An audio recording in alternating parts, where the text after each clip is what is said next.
জয় মাসি, praise the lord সকলোকে।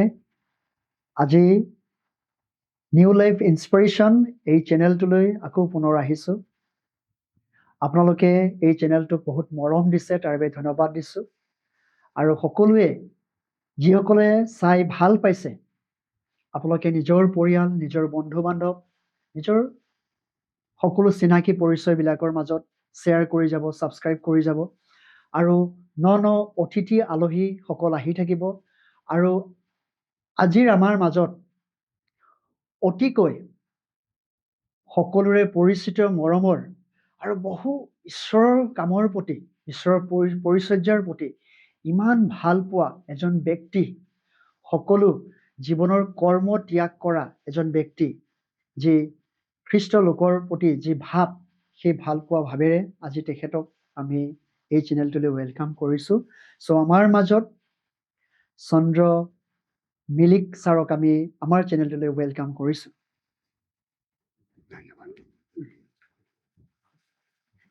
ধন্যবাদ ডেভিড বৰা ছাৰ, মোৰ আৰু যি নিউ লাইফ ইনস্পিৰেশ্যন চেনেলৰ যি কৰ্মকৰ্তা দৰ্শক বৃন্দলৈ মই প্ৰভু যীশু খ্ৰীষ্টৰ নামত ধন্যবাদ জ্ঞাপন কৰিছোঁ। বহুত ধন্যবাদ মিলিক ছাৰ, আপোনাক লগ পাম বুলি বহুত আশা পালি আছিলোঁ, বাট চাই আছিলোঁ। কিন্তু আপুনি সুদূৰ নগাঁৱৰ পৰা আহি ষ্টুডিঅ'ত আপোনাৰ জীৱনৰ সাক্ষ্য দিবলৈ আহিলে, সঁচাকৈ ধন্যবাদ দিছোঁ। তো ছাৰ, আপোনাৰ জীৱন যাত্ৰা, জীৱন পৰিক্ৰমা, সেইবিলাক আমি আলোচনা কৰিম। আমাৰ চেনেলটোৰ জৰিয়তে যিচুত জনা নজনা সকলো লোকেই চাই ভাল পায় আৰু চাব। আপোনাৰ জীৱনত প্ৰভু যীশুক কেনেকৈ পালে, কিদৰে পালে, ক'ত পালে, সেই বিষয়খিনি আমি আলোচনা কৰিম। তো আমি আহোঁ সময় যে আপোনালৈ এতিয়া বহুমূলীয়া সময় দিয়া হ'ব।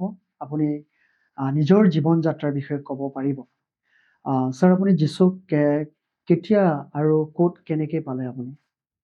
ধন্যবাদ দিছোঁ এইটো চেনেলৰ যোগেদি।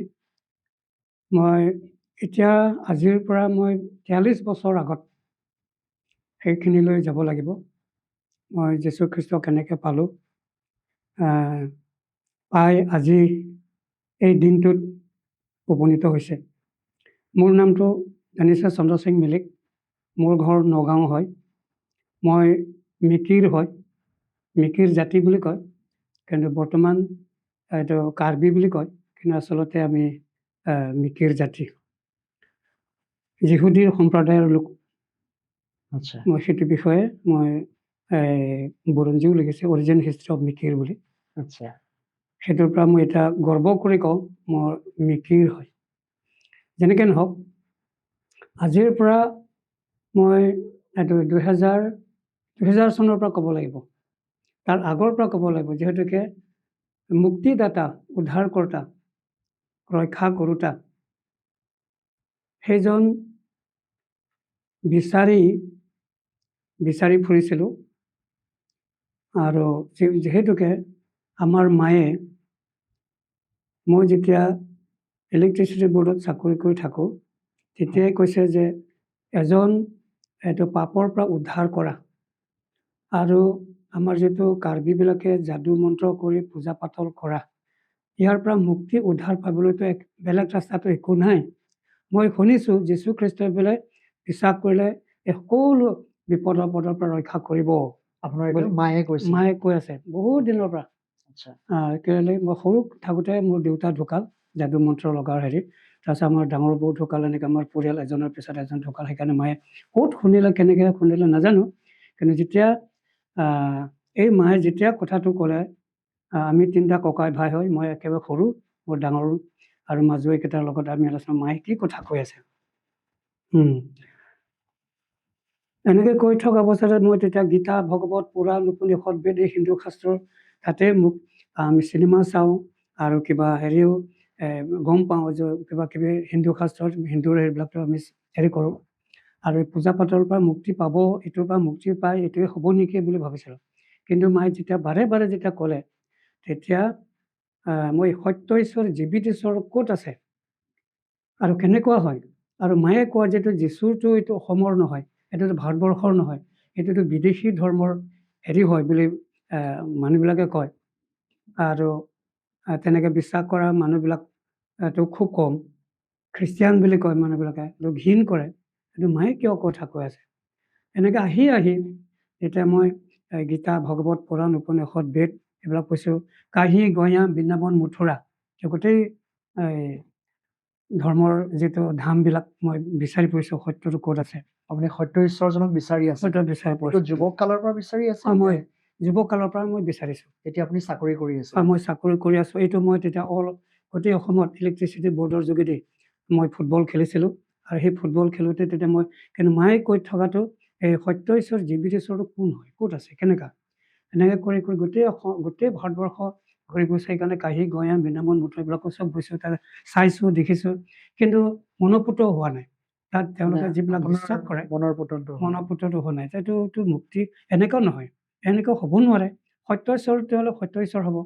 আমাৰ যিটো কাৰ্বিবিলাকে যিটো গাহৰি, ছাগলী, মুৰ্গী এইবিলাক হেৰি কৰি তাৰ পৰা আমি মুক্তি পাব বিচাৰোঁ। আকৌ ইয়াতো আকৌ বহুত ধৰণৰ বেলেগ ধৰণৰ এইটোতো এনেকুৱা এইটো ছিষ্টেমত গ'লেতো আমি মুক্তিৰ ৰাস্তা নহ'ব। সেইটো আপোনাৰ ভাৱনা আছে? ভাৱনা। তাৰপিছত আহি তেতিয়া 1980 চনত মই গুৱাহাটীত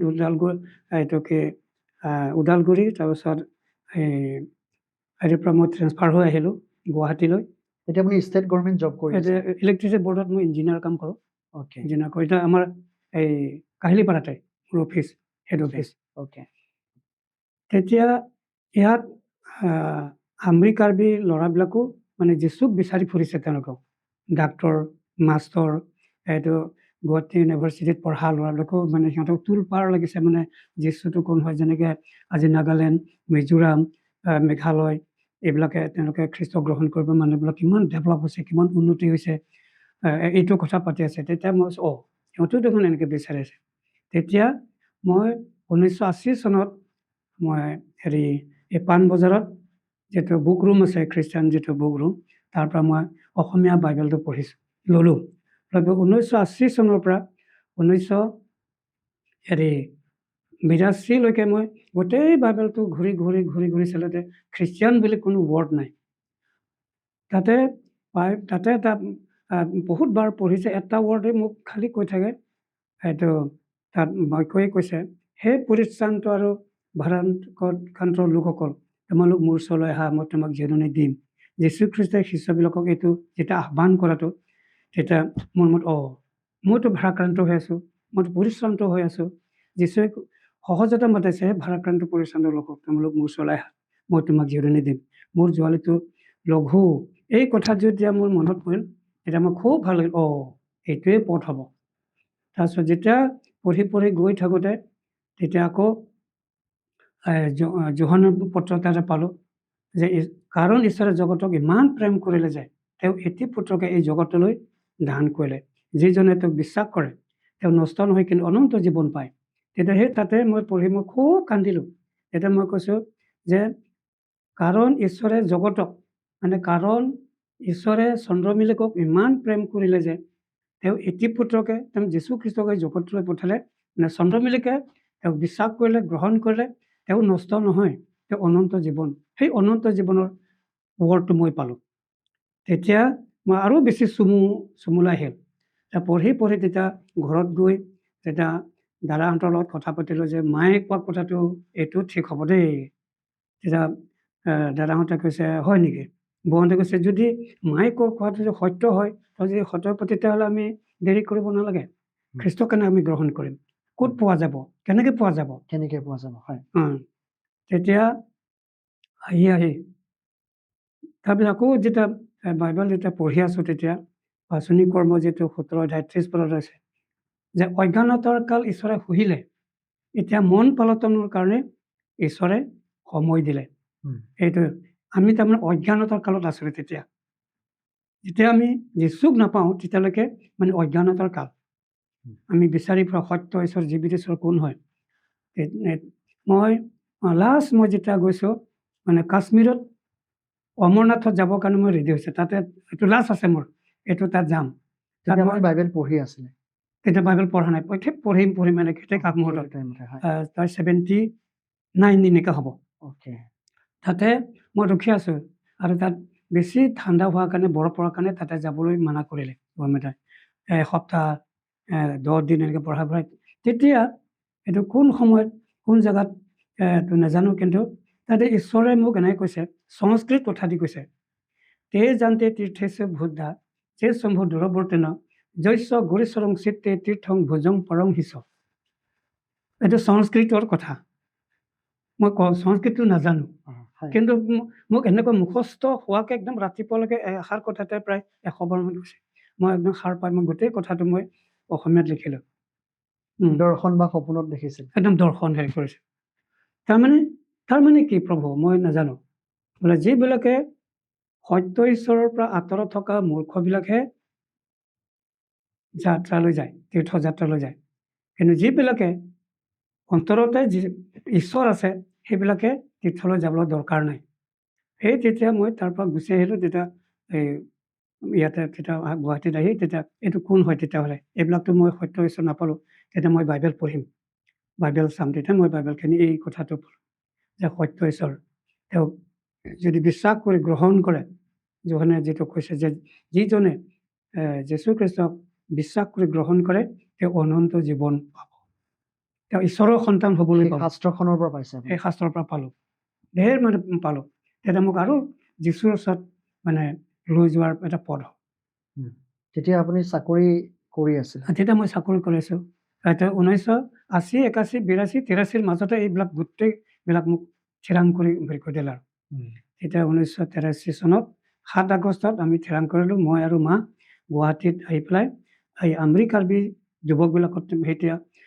প্ৰায় 70-80জনমান তেওঁলোকে গ্ৰহণ কৰিছে আমিও মা আৰু মই আহি পেলাই তেওঁলোকৰ লগতে একেলগে গ্ৰহণ কৰোঁ একেলগে 70-80জন গ্ৰহণ কৰিছে তেওঁলোকৰ লগতে আমি গ্ৰহণ কৰিলোঁ যীশুলৈ শৰণ লৈছে যীশুক শৰণ ল'লোঁ সেই তেতিয়াৰ পৰা আমি বিৰাট শান্তিত পালোঁ মায়েও তেতিয়া খুব শান্তি পালে তাৰপিছত গৈ ঘৰত গৈ যেতিয়া মায়ে ঘৰত গ'ল তেতিয়া দাদা বৌহঁতে বিৰাট ভাল পালে এইটো কেনেকৈ কৰে মায়ে কৈছে নাই আজি বিশ্বাস কৰিলে যীশুৰ নামত খালি গা ধুই দিলেই হ'ল আৰু এইটোৱেই আৰু একো হেৰি নাই বুলি কৈছে মই এতিয়া শান্তি পালোঁ এনেকৈ বুলি ক'লে মায়ে তেতিয়া বেমাৰ আছিলে বেমাৰত তেতিয়া একেবাৰে সেই নদীতে মোৰ গোটেই বেমাৰবিলাক গুচি গ'ল মই এতিয়া হেৰি নাই একেবাৰে মৰা পৰ্যন্ত মা 105 বছৰ আকৌ যীশুক পোৱাৰ পিছত তেওঁ বহুত দিন তেওঁ জীয়াই আছে আৰু যীশুক পোৱাৰ পিছত বহুত বছৰ থাকিলে আপুনি যেতিয়া যীশুক গ্ৰহণ কৰিলে সেই সময়খিনিত আপোনাৰ পৰিয়াল দাদা বৌয়ে ছাপোৰ্ট কৰিছিল তাৰপিছত তেওঁলোকেও সেই 1983 চনতে 28 অক্টোবৰ তেতিয়া আমাৰ গাঁৱত আমাৰ পৰিয়াল গোটেইকেইটা 5টা পৰিয়াল তেতিয়া 28 অক্টোবৰ তেওঁলোকেও যীশুখ্ৰীষ্টক গ্ৰহণ কৰিলে সেই দিনাৰ পৰাহে মোৰ খ্ৰীষ্টৰ জীৱন যাত্ৰাটো আৰম্ভ হ'ল তাৰপিছত পৰিয়াল গাঁৱৰ ওচৰ চুবুৰীয়া সকলোবিলাকে তাৰণা কৰিবলৈ আৰম্ভ কৰিছে মানে কেনেকৈ কিহৰ কাৰণে তাৰণা কৰিলে আপোনালোকক যীশুক বিশ্বাস কৰাৰ কাৰণে খ্ৰীষ্টিয়ান হৈ গ'ল গাঁৱতো নষ্ট কৰিলে আৰু জাতিটো নষ্ট হৈ গ'ল বিদেশী ধৰ্ম গ্ৰহণ কৰিছে এনেকৈ জগত লৈ পেলাই আমাক বহুত ধৰণৰ তাৰণা কৰিলে মানুহবিলাকে পাথৰ মাৰিবলৈ ধৰিলে ঘৰত গোটেই পৰিয়ালটো তাৰপিছত আমি 83 চনত 84ত তেতিয়া আমি সৰু এটা গীৰ্জাঘৰ প্ৰাৰ্থনা ঘৰ এটা বনাইছিলোঁ তেওঁলোকে আহি পেলাই ভাঙি দিলে আকৌ জ্বলাই দিলে তাৰপিছত 84 চনত সেই পবিত্ৰ গৃহটো জ্বলাই দিলে তাৰপিছত মোক চৰিয়ালে মাৰিলে মোৰ দাঁতকেইটা খৰাই হেৰি কৰি দিছে তাৰপিছত জলত ভৰালে এইটো সময়তে তেতিয়া মই কি কৰিম এতিয়া তাৰপিছত আমাৰ আপোনালোকক যীশুক বিশ্বাস কৰাৰ পৰা আঁতৰাবৰ কাৰণে তেওঁলোকে হেৰি কৰিছে গাঁৱৰ পৰিয়ালবিলাকে তাৰপিছত মোৰ ডিচিশ্যনটো কেনেকৈ হ'ব আপুনি তেতিয়া অনুভৱ কৰিছিল নেকি যে মামাৰ সৈতে আমি ভুল সিদ্ধান্ত কৰি ল'লোঁ যাৰ কাৰণে আজি ইমান ডাঙৰ শাস্তি পাই থাকিব লগা হৈছিল নাই তেতিয়া মই ভাবিছোঁ এইটো নাই যিহেতুকে মই বাইবেলত এইটো শাস্ত্ৰতে পালোঁ যে যেতিয়া মই 3 বছৰ পঢ়োঁতে তেতিয়া মই মুঠি লিখাত হেৰিতে কৈছে যে মোৰ নামেৰে যিবিলাকে মোৰ নামেৰে তোমালোকে চৰ খাবা ঘোচা খাবা তোমালোকে জেলত বিনা কাৰণে তোমাক জেলত ভৰাব, তোমাৰ ডিঙিটো কাটিব, নানা ধৰণৰ তাৰণা আহিব। এইটো মই পাই লৈছোঁ। এতিয়া সেইটো কাৰণে মই যেতিয়া তাৰণা পাওঁ, তেতিয়া এইটো সময়তে মই অনুভৱ কৰোঁ, বাইবেলত যিটো কৈছে যীশু খ্ৰীষ্টৰ মোৰ নামেৰে তোমালোকে এনেকৈ তাৰণা পাবা, দুখ পাবা, কষ্ট পাবা, পৰিয়ালৰ পৰা, গাঁৱৰ পৰা তোমাক হয়তো বাহিৰ কৰি দিব। এনেকৈ বুলি হেৰি কৰি আকৌ তোমাক বিনা দোষতে তোমাক জেলতো ভৰাব, বিনা কাৰণত তোমাক দুখ দিব। এই যেতিয়া কৈছে সঁচা কথা। যেতিয়া মোক চৰিয়াইছে, তেতিয়াই মই মুখতে তেজ ওলাই, তেতিয়াই মই বিৰাট আনন্দ পাইছোঁ। ঘৰ পৰিয়ালবিলাক চবেই কান্দিছে, কিন্তু মই খুব আনন্দ পাইছোঁ। বাক্যত কোৱা নিচিনা যে মোৰ নামেৰে হয়তো মোক, তেতিয়া মই প্ৰভু সঁচাকৈ মই তোমাৰ নামত এইটো খাব পাইছোঁ নে, এনেকুৱা। তাৰপিছত এনেকৈ গোটেই নগাঁও ডিষ্ট্ৰিক্ট প্ৰচাৰ কৰি যাওঁতে মোক পয়জন দিলে। পয়জন দিলে, এতিয়া মোৰ মাতটো এতিয়া সেইকাৰণে ভনছে। তেতিয়া পয়জন কি কাৰণে দিব লগা হ'ল? এইটো তাক মৰাব, যে মাৰিবলৈ চেষ্টা কৰিছিলে। যীশুখ্ৰীষ্ট তাক বচাব নে নচাব, আমি পয়জন দি দিম। বিষ খুৱাইছিলে। বিষ খুৱাইছে। কেনেকে? এইটো খোৱাৰ লগতে, এইটো খোৱাৰ সময়তে মই তেতিয়া অৱস হৈ গৈছিলোঁ প্ৰচাৰ কৰিবলৈ যাওঁতে। এটা গাঁৱত সোমালোঁ। আপুনি প্ৰভুৰ কথা ক'ব গৈছে। তেতিয়া তেওঁলোকে গম পাইছে মই যীশুৰ বিষয়ে কওঁতে, তুমি খ্ৰীষ্টিয়ান বোলে হয়, মই যীশু খ্ৰীষ্ট গ্ৰহণ কৰোঁ। মই তেতিয়া পানী খাবলৈ ধৰোঁতে পানীতে কিবা দিছে বোলে, মইতো তথাপি মই ঈশ্বৰক কৈছোঁ, প্ৰভু এই পানীটো লৈছোঁ দেই খাবলৈ। মই খাই দিলোঁ। তেওঁ খাওঁতে চুলিৰ নিচিনা অলপ ডিঙিত লগা নিচিনা হৈছে। তাৰপিছত যেতিয়া মই তাৰ পৰা আহি ঘৰত আহি পালোঁ, ৰাতি শুলোঁ, পিছদিনাখন পৰা মোৰ মাতটো নাই। এতিয়া লাহে লাহে চনৰ এইটো 84, 85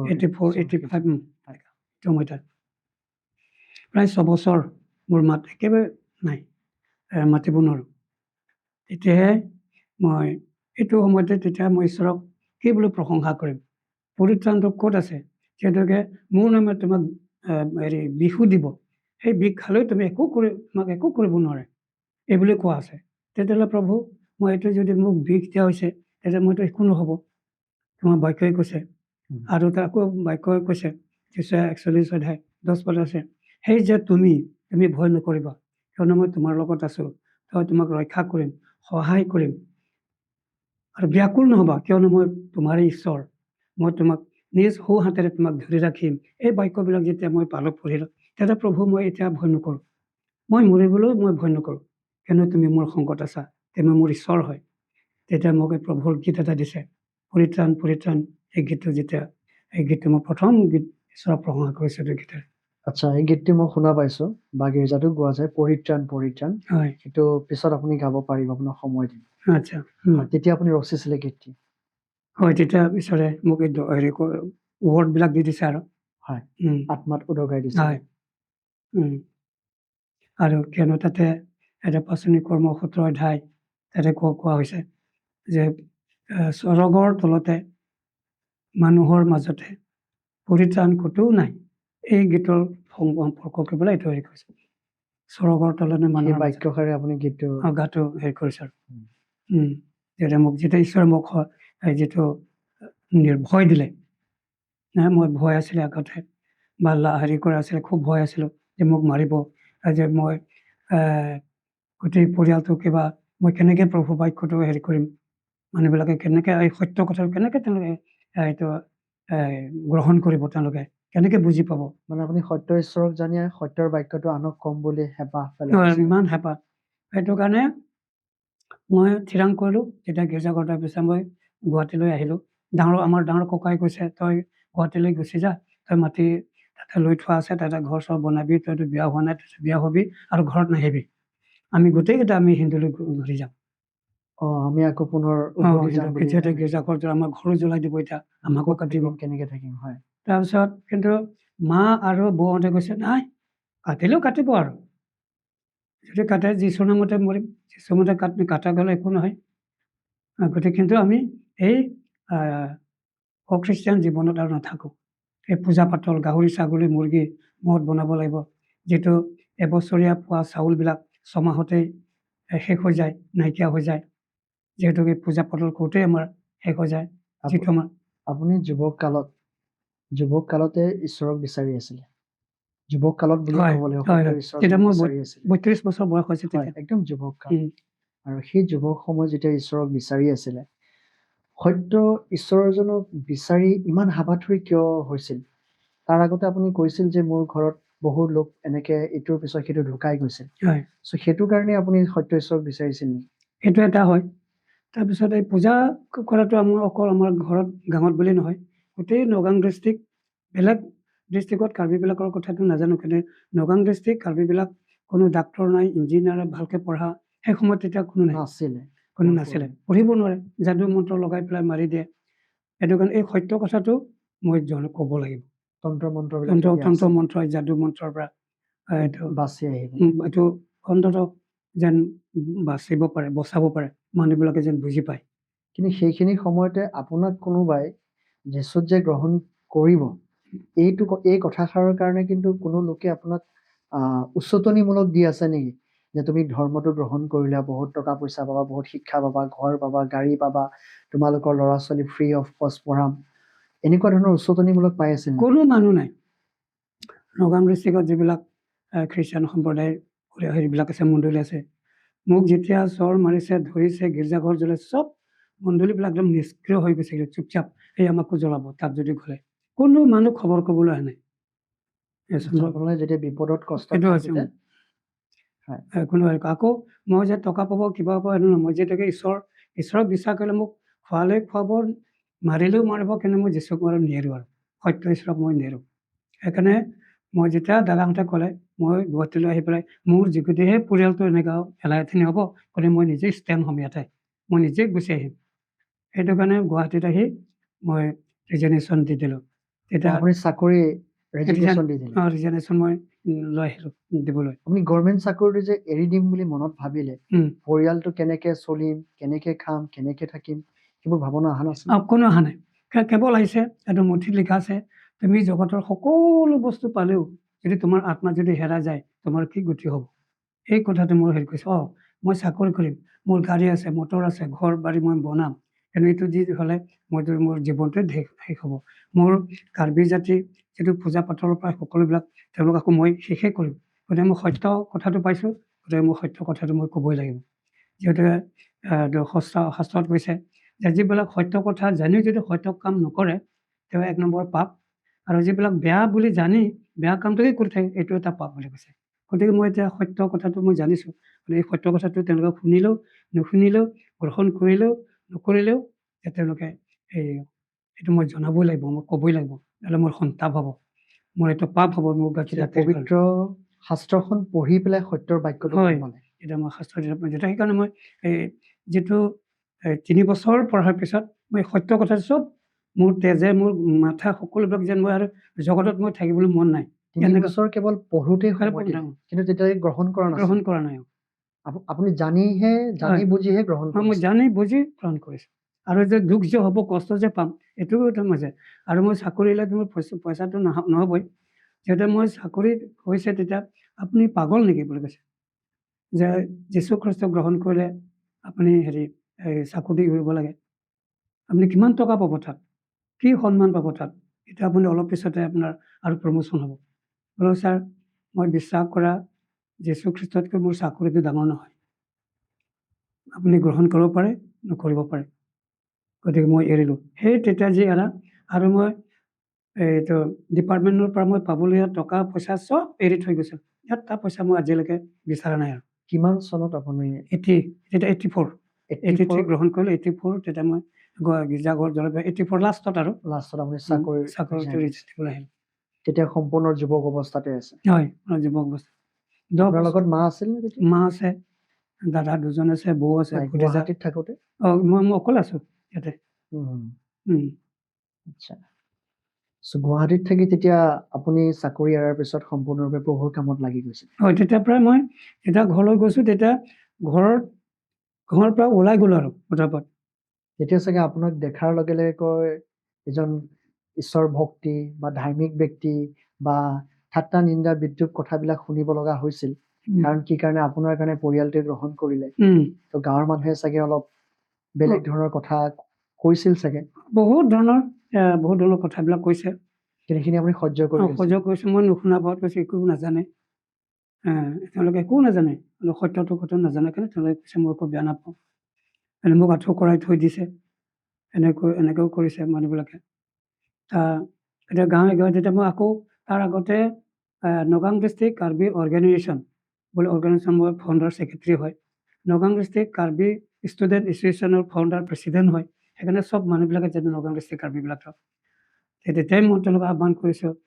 চবেই শুনিছে আৰু চবেই কৈছে যে মই এতিয়া যীশু খ্ৰীষ্টৰ ওচৰলৈ আহিছোঁ, সত্য ঈশ্বৰ জীৱিত ঈশ্বৰ। এই আন্ধাৰৰ পৰা আমি আন্ধাৰ বুলি ক'ব লাগিব, যিহেতুকে গাহৰি ছাগলী মুৰ্গী এইবিলাক দি আমি ইয়াৰ পৰা আমি ৰক্ষা নাপাম, নহ'লে আমি আকৌ দুখীয়াৰ পৰা আকৌ দুখীয়া হ'ব। যে এনেকা ডাইনী হত্যা এনেকৈ এইবিলাকতো আমাৰ মাজতে বেছি চলি থাকে। গতিকে এনেকৈয়ে চলি থাকিব। আমি অজ্ঞানতাৰ কালত আমি বহুত ধৰণৰ জাতিটো শেষ হৈ যাব। মই এনেকৈ আহ্বান কৰিছোঁ। গতিকে প্ৰভু যীশু বাণীবিলাক পঢ়ক, গ্ৰহণ কৰক। ঈশ্বৰে আমাক তুলিব, জাতিটো তুলিব। নগাং ডিষ্ট্ৰিক্ট কাৰ্বিবিলাক তেতিয়াহে নতুনত্ব ওলাব। ভাল লাগিল আপোনাৰ নিজৰ ব্যক্তিগত বিষয়বিলাক অৱগত কৰিলে, আৰু আমি এই বিষয়ে আৰু আলোচনা কৰিম। আজিলৈ ধন্যবাদ।